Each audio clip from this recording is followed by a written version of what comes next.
Welcome to Rooted and Unwavering, a podcast and radio show which features leaders from all walks of life in conversations about courageous connectedness.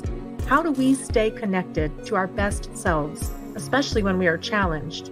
What becomes possible when we truly stay committed to our own and others' greatness, also when we don't feel it? Join host Hylke Faber, transformational coach, facilitator, and award-winning author of Taming Your Crocodiles, and his guests as they explore leadership greatness in today's episode of Rooted and Unwavering. Well, welcome to Rooted and Unwavering, episode number 38.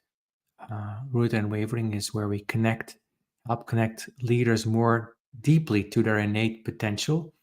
I'm your host, Hylke Faber, and today I'll be my own guest.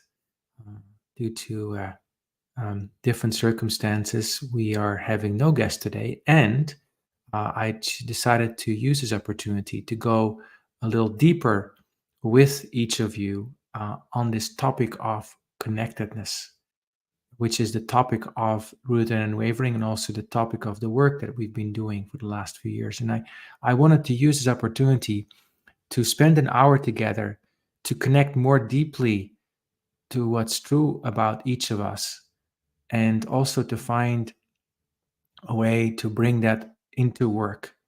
So I want to talk to you today about connectedness and why connectedness as a leadership and potentially a life orientation can be helpful.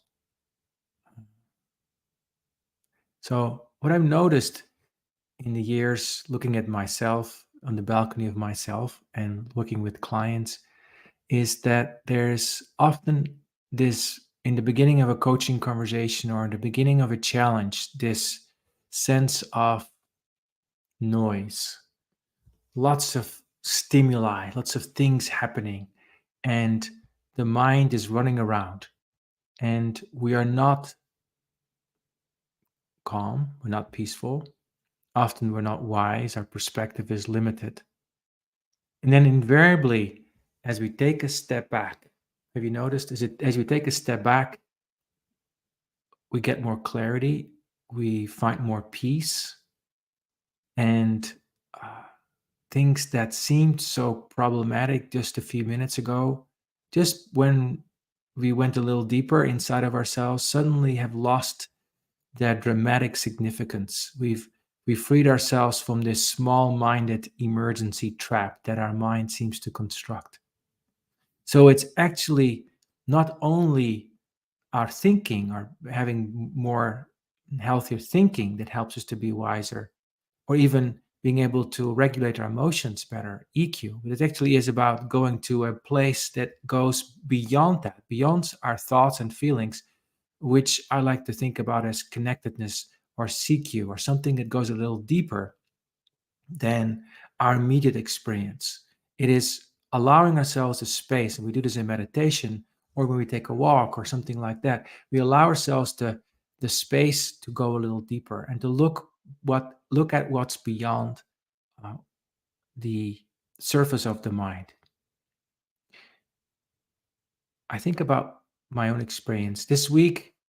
Yesterday even, I found myself getting a bit stressed about something. I found myself feeling overwhelmed by the volume of work that is on my plate. And of course, as an entrepreneur, there's something beautiful about having a lot of things to do and a lot of clients to serve. And then there's also the mind sort of took over. And the good news is that I noticed that. So there's a part of me and a part of all of us that can notice when we are not connected. So notice that for a second. What happens in you when you don't feel connected, when you don't feel connected to yourself, to each other, to what's truly important, what's yours to do, to your calling, to your service? What's that like? And chances are that you feel stressed, maybe fragmented, maybe a little disembodied, running around. Doesn't feel so good. And yet it may be a very familiar state that we try to compensate for by even more clever thinking or running a little harder or whatever it is. And then think about what it's like to feel deeply connected, to feel deeply connected. Well, for me, there's something about feeling in my body, feeling very centered. It's about feeling a sense of peace and even a stillness. It's been described as the peace that passes all understanding. There's a sense of always and alreadiness about it. There's a sense of presence. Walt Whitman describes this as an unfailing sufficiency, an unfailing sufficiency, a sense of always being good enough. Imagine that. If you could just rest in this place that even goes beyond thoughts and feelings. And I know we're using thoughts to describe this, but point to this place in yourself as a leader and as a human being where you're always, you're enough. You know you're enough. You know you're enough. Connected leaders tend to be calmer, tend to be wiser, tend to be more compassionate, tend to enjoy work more because they're less worried about what might happen next because they know they're okay. Whatever happens, they're okay. So there's a sense of connectedness that happens. And also there's a deep sense of empathy for others, like putting ourselves in somebody else's shoe. I remember sitting on a plane a couple of days ago, and the person behind me was putting their backpack in the overhead compartment. And we had been taught a few times that the flight was oversold and that many people weren't gonna be able to have their carry-on bag stowed unless we put our little backpack in the seat in front of us. And immediately in me, as I noticed this woman putting her backpack in the stowaway area, it was like, how can you do this? And I felt very annoyed. I fell into judgment. So my empathy was gone for that moment. And I just could see this person as an enemy, as opposed to who they truly were. The good news was that my body gave me immediate signals that I was disconnected. I felt stressed, I felt judgment, and I felt I needed to control the situation in a certain way. So those kind of three little telltales, obsession, judgment, and control, are good indicators that I'm actually not connected to my true self, that's always here and already, that's peaceful, compassionate, and purposeful. Instead, I'm obsessing, I'm judging, and I'm trying to control. How do I find ourselves back? Well, in that moment, I just noticed that I was, as one of my friends likes to say, flooded. I wasn't present anymore. So my task then was to not say anything, but to wait and to come back to this place of peace. And as I did that, my awareness opened up, and I could also see the other person's face, feeling like they looked stressed out to me. I was like, wow, am I glad I didn't say anything, because I really didn't need to add to their stress by my preachy sense of what I thought they should do.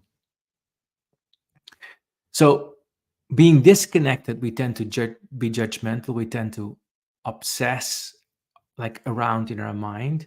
And we tend to try to want to control circumstances. And when we're connected, we're more peaceful. We are probably more truthful. We're probably more loving, more empathetic, and probably more of service. And when I look at the world around me, and we are in election year, 50%, I heard somewhere, of democracies at the moment in this year, we're going to go through election season.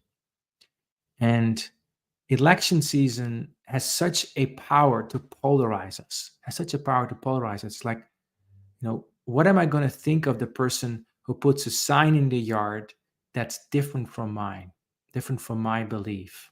Will I still see this person as a human being? Polarization is so intense right now. We have all kinds of wars with our neighbors, sometimes with family members, with people in other belief systems, countries. The differences between rich and poor are so vast. There seems to be in deepening like fractures in our society. And I also notice these fractures in teams. When I work with teams and I notice people are disconnected, it often shows up with people being in competition with each other, working in silos, not having all kinds of judgments about each other. Like, how can this person still be so hierarchical or so dominant, or just as opposed to being empathetic? So when we're connected, we're able to let all of that go, all of those judgments, all of that obsessive thinking, and all of that controlling, we let that go. And we can instead come back to this place of peace. So I invite you to think about a challenge you're facing right now. And think about what it would be like if you allow yourself to become totally disconnected, like totally disconnected. When you let your obsessing, judgmental, controlling mind totally take over. Well, let's do a little practice. Uh, Another challenge that I face, besides being busy, is that I work with a client team and we have some disagreements about how to scope the engagement. Well, when I am disconnected, I feel stressed about it. I'm going to be judging them for uh, not doing what I want them to do. And I'm going to try to go even harder, like go even deeper to uh, get them to comply with what I want them to do, what I want them to be. So that doesn't that doesn't work. Now, for a second, think about what it would be like if you allow yourself to come back to presence. And notice that to get to presence, we have to let go of something. And what we have to let go of, I find helpful to think about as letting go of our attachments. Like, I have attachments that are attachments to, well, how I feel, what they do, and also what happens. I think about them as I, we, it attachments. I think about them as I, we, it attachments. And those attachments get in our way. So if I'm very attached to, like in this situation with scoping a client project, with how I feel, then I'm no longer going to be listening to what they need. If I'm going to be thinking about what I think they should do or how they should scope the engagement, then there's not going to be any space for constructive dialogue. And if I'm going to be super attached to them doing it and the project happening in the way I want it to happen, I'm going to be controlling. I'm going to be attached to the it. It's not going to work. So what I have to do is I have to let go of my I, we, and it attachments. That's what I have to do. And instead, when I do that, I can anchor myself into something else. As opposed to anchoring myself in my attachment of how things should go, I can come back to this moment. That's my first thing. That's home base. So just notice when you look at your challenge, what happens when you let go of any attachments of what you think should happen.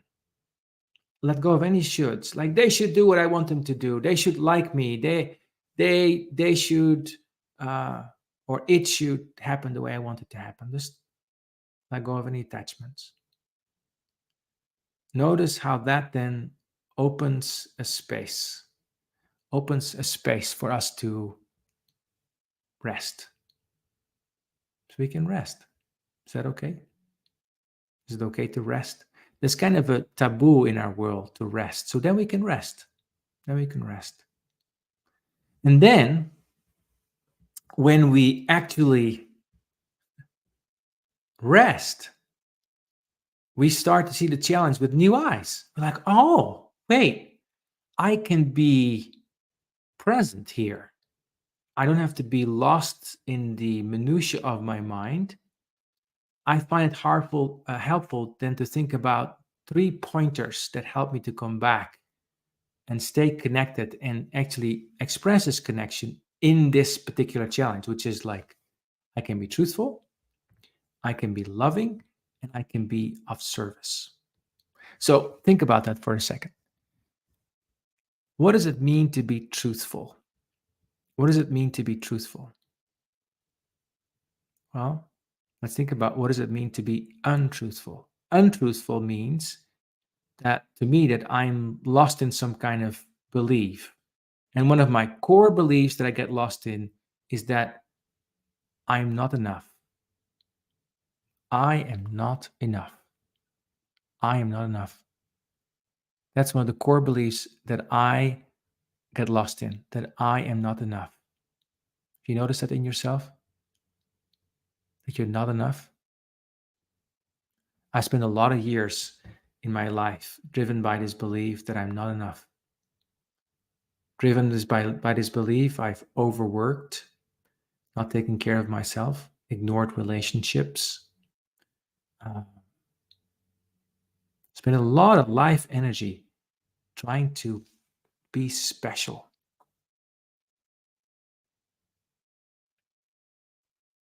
trying to get the grades so that I'd finally be enough. What would it be like to be without that belief and be more truthful? Because is it true that you are not enough? Well, in the eyes of who? In the eyes of who?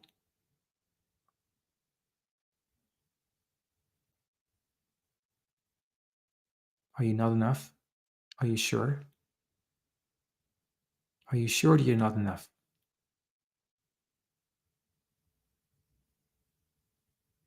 What would it be like if we practiced what Walt Whitman called unfailing sufficiency?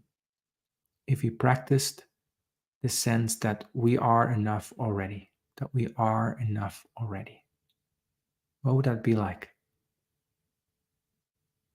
That would be in practicing an aspect of our being, an aspect of our truthfulness.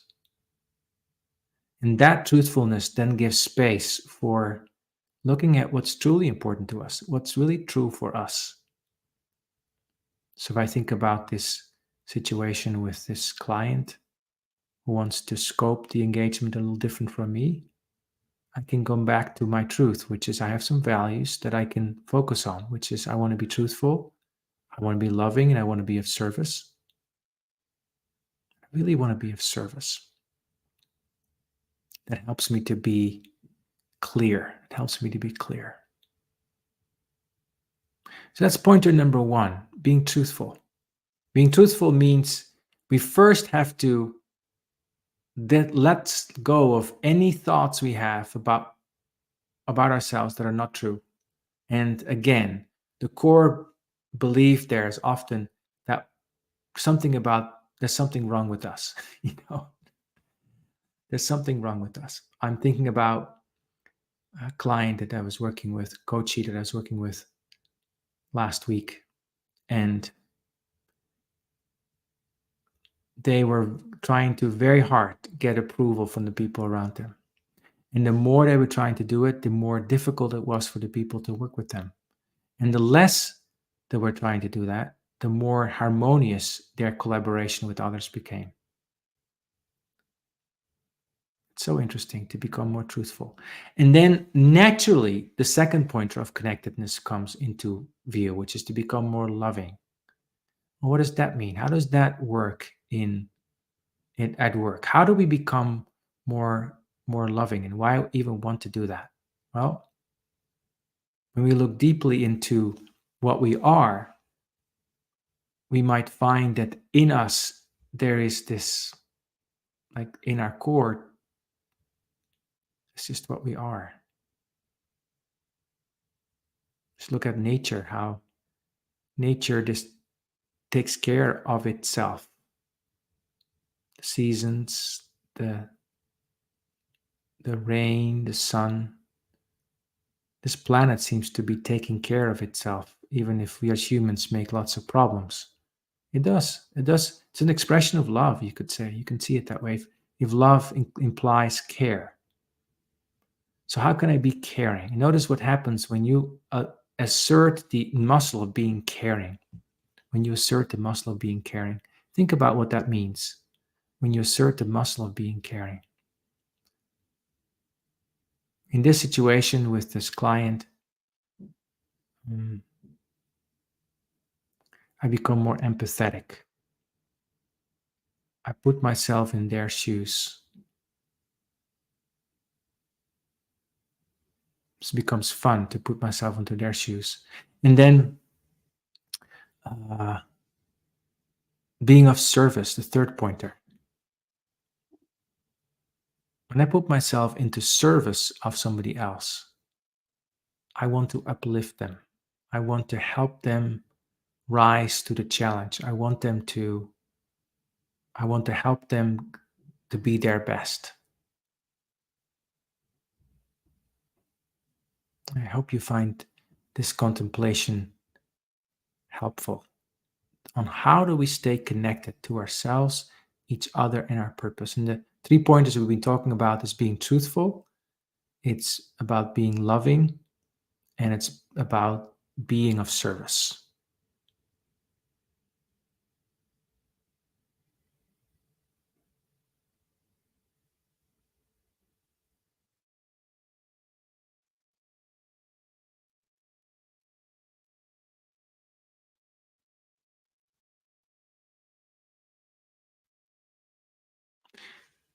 So connectedness requires a deep sense of self-honesty.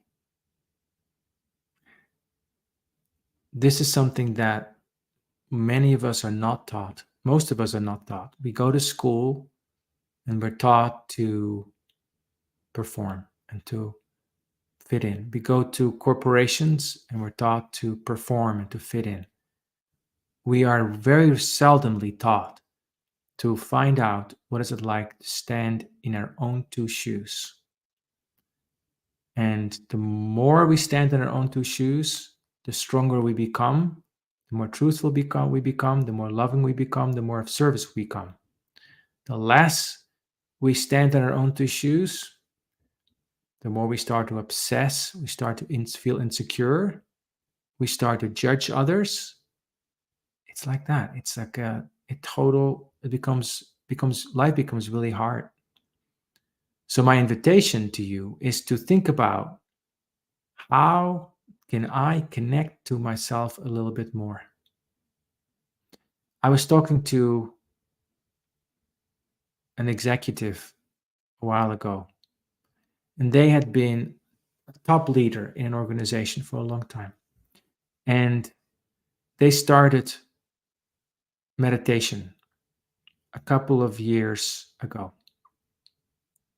And they told me that the first thing that happened for them when they set themselves down for meditation is they started to cry.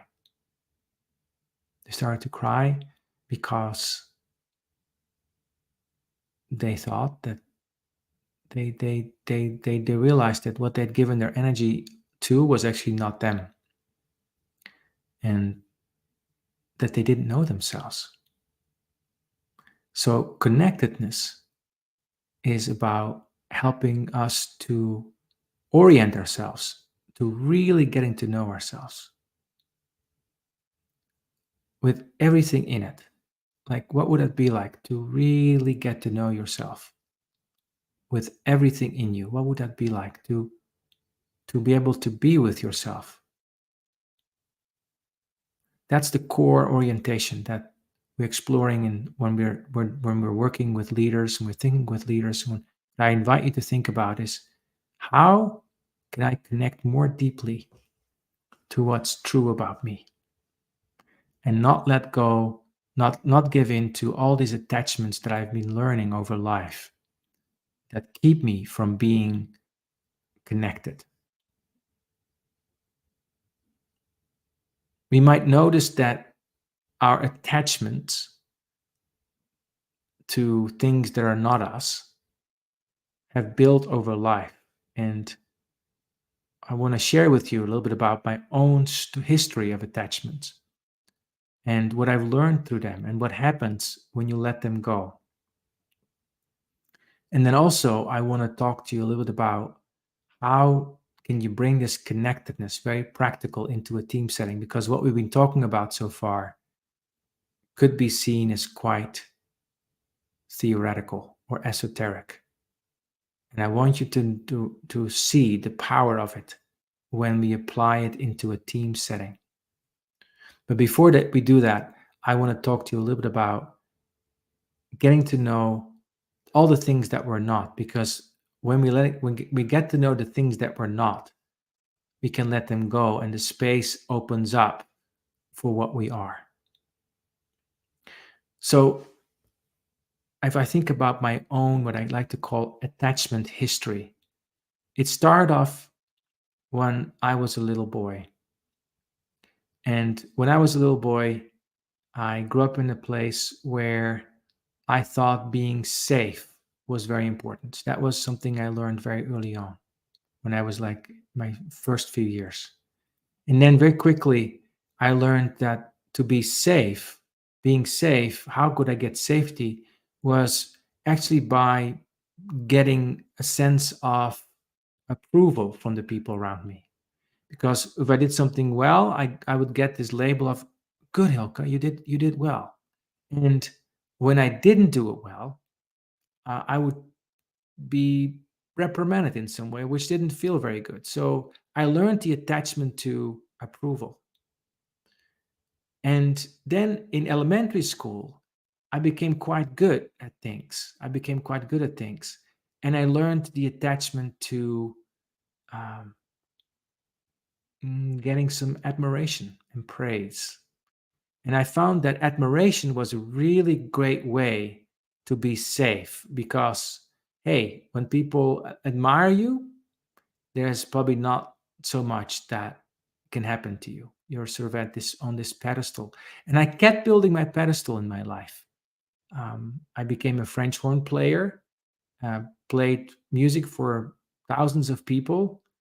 And, you get that kind of applause. Now you go from being admired to being adored and being special.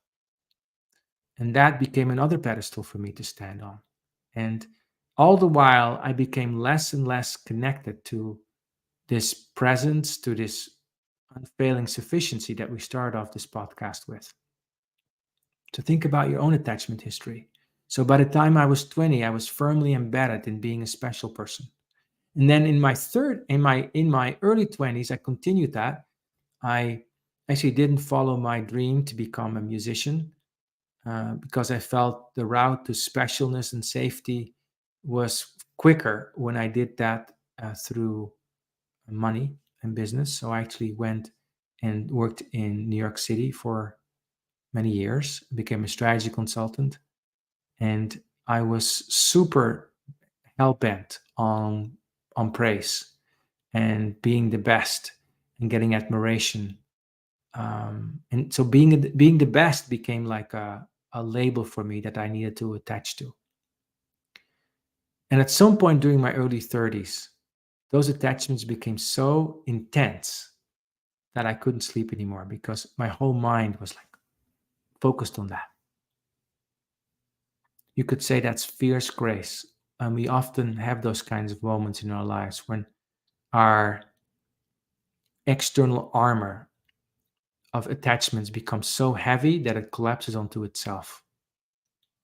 And in that process, I wasn't able to sleep anymore. Basically, my nervous system was giving up. And at some point, I found a way through, which was meditation. And guess what happened? I became super attached to meditation and peace. And I almost completely left the world for a while. And then that was in my 30s. After that, I developed an attachment to being in relationships with others. I didn't have a partner. I didn't really have time to have a partner, being so special all the time. but that lack was really starting to mm, be costly to me. And so I developed this intense attachment on being with somebody, and I became codependent. So another attachment. And that attachment in my 40s, I finally was able to let go of and start to basically see that throughout my life, I spent so much time being disconnected. Now, looking backward, I am so grateful for all that because the weight of this attachment has become so heavy that it almost forced me to let go and open up to something that's more true, that's more peaceful, that's more kind, that's more loving. So notice how these attachments build up over time. Think about your own attachment history, not from a place of judgment, but from a place of curiosity, and say, okay, what would it be like if I, first of all, could map that? And second, if I could let that go. All the spiritual traditions have this core element of surrender and letting go in it. And I know this is maybe a weird thing to talk about in the leadership podcast, but to me, that is a core orientation in leadership. Maybe the core orientation in leadership, which doesn't mean we're going to be flailing, but we're going to be able to let go of what is not true. The word leadership comes from the Middle English word leith, which also means to die. So my invitation to you as you explore becoming a more connected leader is to think about what in me, what attachments in me I need to let go of. I need to let die off so that who I truly am can come to the foreground. We're going to take a short break. And then after the break, we explore more how we can practice connectedness in a team setting. See you after the break. You are listening to Rooted and Unwavering, presented by Growth Leaders Network, the leadership, team, and culture development company. If you would like to learn more about working on connectedness for yourself, your team, or organization, please contact Growth Leaders Network on LinkedIn. And now, back to the show. So we've been talking about connectedness and how do we practice connectedness, true connectedness, first with ourselves, which is what we've been talking about the first half hour. So the second question is, how do we do this in a team setting? Now, I want to share an example with you of a team that was disconnected, and then we can think about how we can apply those principles of truth, love, and service to a team setting, and how we let go of those disconnectors of obsession, judgment, and control. So this team had been working together for a while, and there was a part of the team that already knew each other quite well, and another part that was joined in later. And between the two, there was an ongoing strife because they had competing priorities. One part of the team was very focused on quality, and another part of the team was much more focused on being adaptable and being and speed. And it turned out that the people in the team that were focused on being focused on quality were the old team, and they got to know each other already quite well. And you could say their connectedness was quite high. And however, there was a lot of judgment between them and other team members. There was a lot of judgment between them and other team members. And the question is like, how do you get beyond that? Well, I like to think about building team connectedness as being intentional about helping the team navigate to three kinds of moments. There is white belt moments, easy moments, blue belt moments, a little harder, and black belt moments, really hard moments. And how do we navigate through each of those different moments? So white belt moments might be about just getting to know each other or appreciating each other, or goal setting. Blue belt moments may be about um, you know feedback and coaching, managing commitments, uh, like how making decisions together. And black belt moments are about conflict and hurt and departures and all of these things. So how did this team develop connectedness, working through those different kinds of levels of difficulty, level of different team situations? Well, first of all, starting with white belt moments, um, the first thing that the team did was they practiced just getting to know each other. So what we did was one of many things we did was one of the things we did is we shared stories. We shared stories with each other. We became very authentic with each other. I just shared with you a story about my attachment history. Um, we basically shared stories with each other about who we truly are. And those white belt moments of getting to know each other, appreciation, goal setting, they require a truthfulness in the sense that we need to be authentic. Like otherwise, if we're not authentic, we're not here. And it requires love in the sense of being empathetic for each other, being able to put ourselves in the other person's shoes, or just being curious about each other. And it requires a sense of service by staying focused on a service orientation. Like, what do we want to have happen here? So this team's focus was on actually getting to a higher place. So that was the reason that they to stay together. And then we went into the more difficult moments, the blue belt moments of well, one of the things we did was feedback and coaching. And giving feedback. And I love what Murray Sales talked about in our Connected Teamwork Summit. Giving feedback is such a beautiful thing and so often misunderstood. So in the team, what we did was we helped people to understand that when a person gives you feedback, they go through a lot of length to actually help you receive the feedback and help you get the feedback. And so that it requires a lot of effort to give feedback, and it requires a lot of effort to receive feedback. So we need to be able to be sensitive to each other in that. And then we practiced the black belt moments of hurt, conflict, and talking about the real things. And one of the ways in which we can practice connectedness there is by being truthful. And truthfulness in this case shows more up like being able to let go of images we have of each other. So, for example, one team member thought that the other team member was not performing. Okay, well, that's a judgment. So, what happens when you let go of that judgment? There's a space that opens up. There's a space that opens up. So, the black belt moments require more of this sort of letting go of this, really letting go of what we think the other person should be. Also, it requires us to let go of what might happen. A person on this team let the rest of the team members know that they didn't feel they could belong.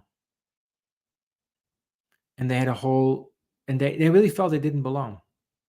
And the team tried its best to get more belonging. But in the end, it was interesting. This team member only got to a sense of belonging when the other team members allowed this team member to say, okay, you don't belong, and that's okay. So this team moved through those different kinds of moments. And when I think back of how this team developed its connectedness, it was mostly because they started seeing each other's humanity again. They started to see in each other that we are more than our thoughts, more than our opinions. So we can meet there. So how do we develop connectedness as teams?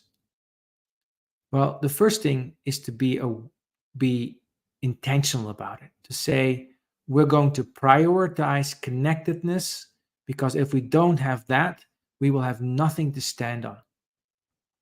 And a beautiful way to build connectedness is by appreciating each other, which goes back to this sense of unfailing sufficiency. Imagine a team being in this mindset of you're not enough. You are not enough. I'm not enough. You're not enough. In that team, you're going to have constant struggle.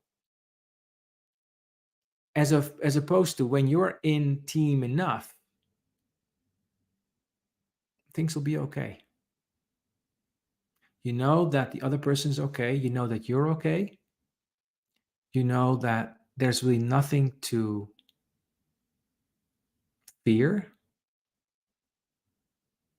And you can approach challenges as opportunities for growth. Conflicts becomes just a confluence of different opinions.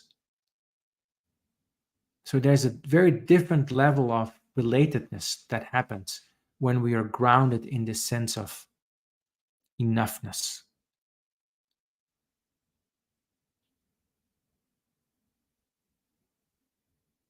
So think about that for a second. What would it be like if you could see your team as already enough? Like imagine every single person on your team you could already see as enough. Imagine every single person on your team you could already see as you are enough. You are enough.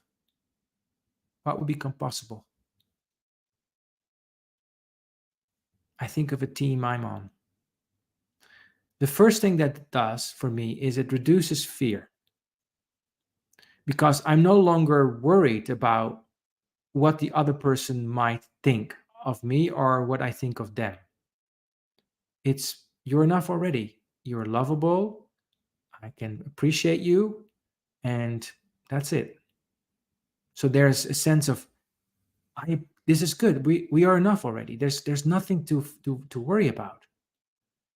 And the next thing that happens in team enough is that when things don't go well, we are still well. It just means that we are facing with a challenge that we just need to give some wisdom to, give some care to.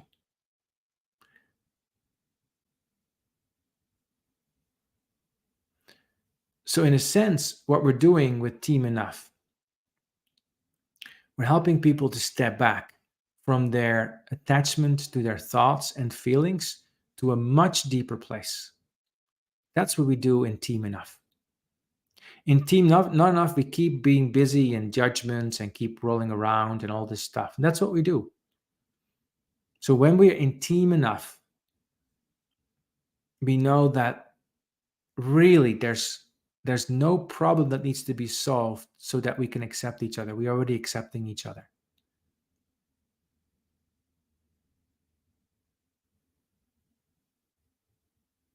And then you might ask, how does a Team Enough set goals? Well, let's first think about how a Team Not Enough sets goals. When you're in Team Not Enough, you set goals in partly driven because you think once you achieve the goal, you'll be enough. You'll be feeling good about yourself. So it becomes an anxious striving. When you feel enough, when you know that you're enough, what are goals?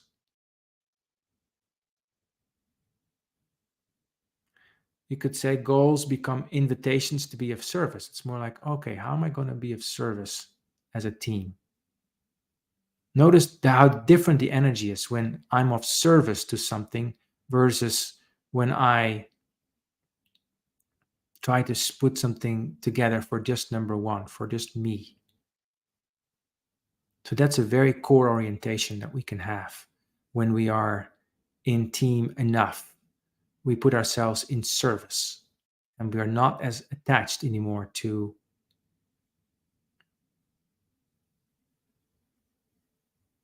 me. So, to put all this together, what does being connected to ourselves, each other, and our purpose really mean? It means that we ground in this deep place of presence where we allow ourselves to let go of our attachments, our expectations, and instead ground ourselves in this place of being deeply truthful, deeply appreciative and loving, and deeply of service. And my invitation to you is to explore that. What would that be like if you allowed yourself to be even more truthful, more loving, and more of service? And then we get to the question of how do you do that? Well, when people in ancient Greece were working with their big problems and walked for days and days to get answers, they would often go visit the oracle in Delphi. Or not often, because it was a big thing for them probably to do that. And we can still, till today, see the essence of the insight that they were invited to have upon visitation of the oracle. And that was written upon the gate in Delphi that said, "Know thyself." So it wasn't what was said by the oracle, but actually the oracle itself was a place for people to travel into to get to know themselves deeply, more deeply. So that is what connectedness is really about. It is an invitation for us to get to know ourselves more deeply. That's where it starts and that's where it ends, as far as I know, as far as I can see. How do we do this? Well, I believe that meditation helps a lot. When we meditate and allow our mind and our attention to rest on something that's deeper than our immediate thoughts and feelings, we start to go down. We become aware of something in us that is always here. But it requires tending, you could say, because our nervous system is so used to being out there. Meditation helps us to go in. Now, some of us, maybe many of us, say, well, meditation is not for me. Fine. There's not one recipe. It would be terrible if humanity was designed for only one recipe to get to know each other. It was meditation. That would be pretty awful, even though meditation can be a very strong tool. There's all kinds of ways that we can get to know each other. We can like take a walk, talk to a friend, listen to some music, sit on the porch, look out in the sunset. There's endless ways in which we can touch base more deeply to what's true about us. So I've spoken to so many people over the years about helping to become more connected to themselves, and they've shared their counsel to me, and sometimes I've shared my counsel to them. And invariably, it always comes down back to this one thing, which is know yourself. Know what you are. Sit with that. I sometimes go on meditation retreats where we're silent for 5 or 10 days and we just sit with ourselves. Maybe spend some time, maybe not 5 or 10 days, maybe you want to do longer, maybe just a minute. Sit with yourself. What is truly important to you? What is truly important to you? Who are you? And don't look for an intellectual answer. Just think about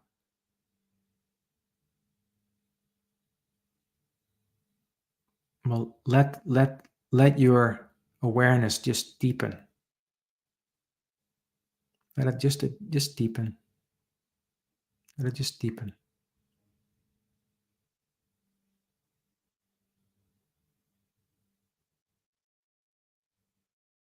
And notice what happens when you allow yourself to become really, really present. And then engaging into the world can become like an adventure. It's like, how can I use this moment as an opportunity for greater awareness, greater connection to what is true, with greater connection to what's loving, and to be of what to be of service.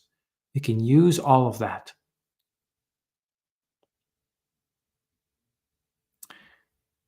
I work with an organization, many organizations over time, right now with an organization, to change the culture, to help evolve the culture to its next level of connectedness. And we go through very practical exercises to help people to become more connected to themselves, each other, and their purpose. And it's beyond the scope of this podcast to talk specifically about what we do. But what I can say about that is that invariably it always comes down to more reflection, deeper reflection on what's really going on. Like, what's the pattern that we're in? How can we change this pattern to something that's more connected? How am I showing up in this pattern? What can I contribute to change this pattern? How can I become more connected to my own shoes? How can I become more connected to the other person standing in their shoes? How can I become more purposeful and not let myself get disconnected by having, by going off into some kind of ego pursuit of who I should be, but I become part of the bigger whole? Always the same. So this could be very exciting. This could be very exciting. So maybe today, as you take some time to reflect on this podcast, if you've been listening, think about when you're feeling disconnected, as opposed to going out there, trying to do more, to think more, even fix your feelings. Maybe it's just as simple as sitting with what is happening. As one of my friends taught me, what does it give you an opportunity to feel? And sit with that and open up to that. On the computer, there's this beautiful button called the backspace button. Go back in space. Allow yourself to go back in space, which doesn't mean you have to delete what came beforehand, but you can allow yourselves to go back in space and connect more deeply to whatever is true about you.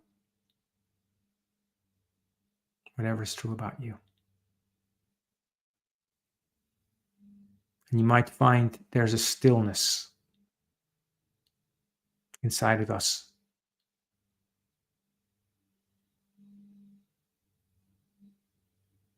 In that stillness, we find wisdom, we find compassion, we find service. And even the biggest challenges can be seen as just appearances.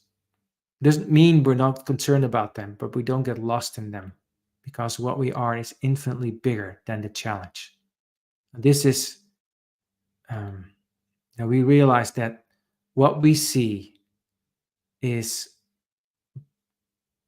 maybe bigger than our ego self, our small sense of self. Our challenge is probably bigger than our ego sense of self, if we're lucky, because it actually helps us to get beyond our ego and what we truly are, this vast expanse of awareness, stillness, this collective we're part of, however you want to think about that, is so much bigger. So we're always bigger than the challenge that we're facing. So maybe play with that. How can we be bigger connect ourselves to something that goes beyond the small making thoughts and feelings, to something much bigger, and rest in that. Let go into that. Let go into that higher powered perspective and strength, and connect from that place to whatever's on your plate, so that what's on your plate becomes an invitation to become even more embodied and grounded in that.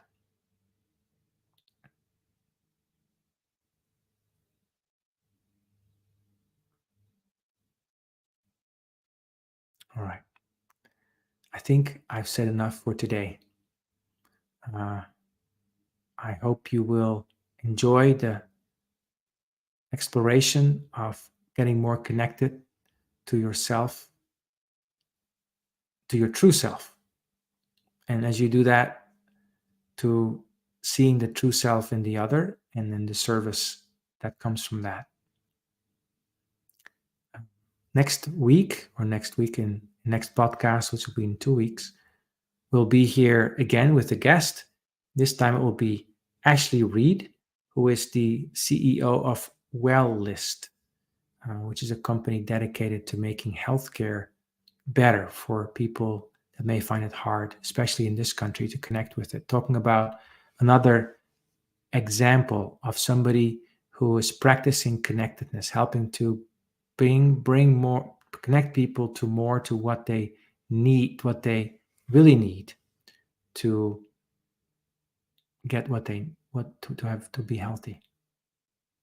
Okay, well, thank you for watching today. I hope you found something today in the Connected Teamwork podcast and in the Rooted and Unwavering podcast today that you find of help. And you can find this podcast on Apple and Spotify and LinkedIn and YouTube and other places. That's it for now. Thank you for watching, and hope you enjoyed this journey in deeper connectedness. You've been listening to Rooted and Unwavering, where we help leaders connect more deeply to their innate potential. I'm your host, Hylke Faber. See you next time.